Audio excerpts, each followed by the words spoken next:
Bonjour à tous et bienvenue, j'espère que vous allez bien. Je vous retrouve aujourd'hui avec une recette délicieuse de gâteau à la banane. Vraiment un gâteau très facile et rapide à faire et surtout on obtient un résultat vraiment excellent. Et pour cela, j'aurai besoin de 3 cuillères à soupe de sucre brun, 3 cuillères à soupe de sucre blanc, 1 cuillère à café de sucre vanillé, 1 cuillère à café de levure chimique, une demi-cuillère à café de bicarbonate, une pincée de sel, 3 œufs, 50 ml d'huile, 60 ml de lait, 50 g de pépites de chocolat, 200 g de farine et 3 bananes bien mûres. Et pour la décoration qui est facultative, j'aurai besoin de 100 g de chocolat de couverture et d'une poignée de noix que je vais griller et puis je vais concasser. Pour commencer notre recette, je vais tout d'abord beurrer et fariner mon moule que voici et préchauffer le four à 160 degrés. Alors dans mon saladier, je vais y rajouter les sucres ainsi que les œufs. Je vais bien mélanger le tout.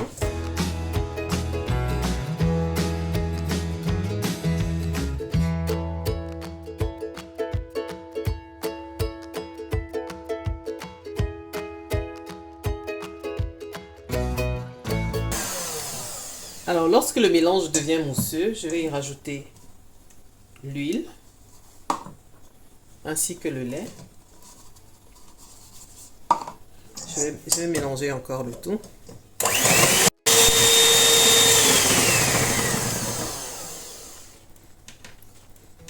Ensuite, dans ma farine, je vais rajouter la levure chimique, le bicarbonate ainsi que la pincée de sel. Je vais mélanger le tout. Je vais également rajouter mes pépites de chocolat. Je mélange le tout. Et je réserve. Dans une assiette, je vais rajouter mes bananes bien mûres.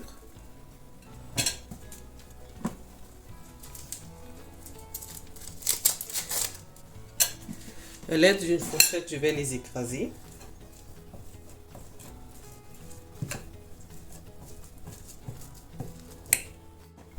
Ensuite, je les rajoute à mon saladier. Je mélange le tout.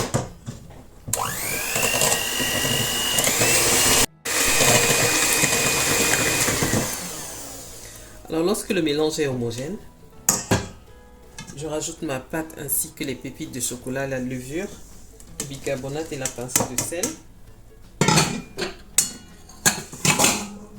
Je mélange à faible vitesse jusqu'à ce que le mélange soit homogène. Et dès que le mélange est homogène, j'arrête de remuer la pâte.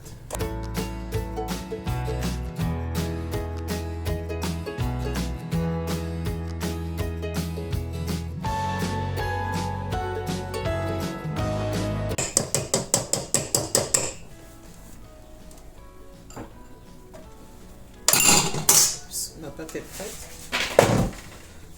Donc à l'aide d'une spatule, je vais venir racler les bords.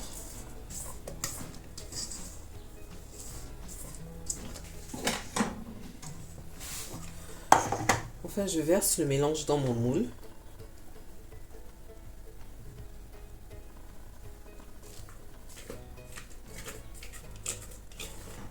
Je vais l'enfourner à 160 degrés, environ 45 minutes, en prenant le temps de vérifier la cuisson. Alors pendant que mon gâteau est en train de cuire, je vais faire venir les noix.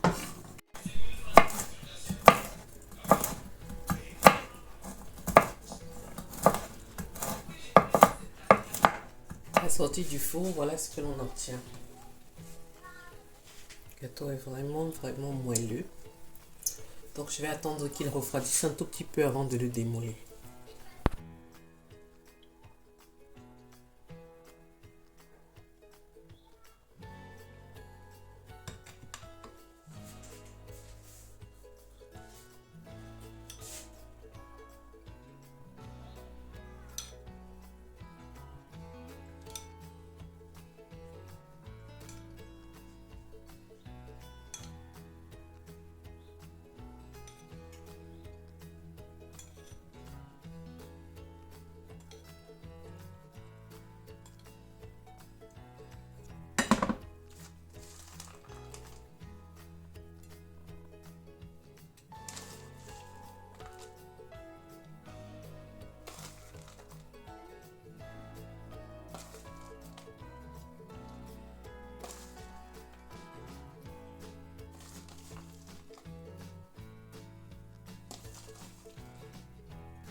Alors nous arrivons au terme de notre vidéo. J'espère que la recette vous plaira. De toutes les façons, comme d'habitude, je vous invite à la reproduire.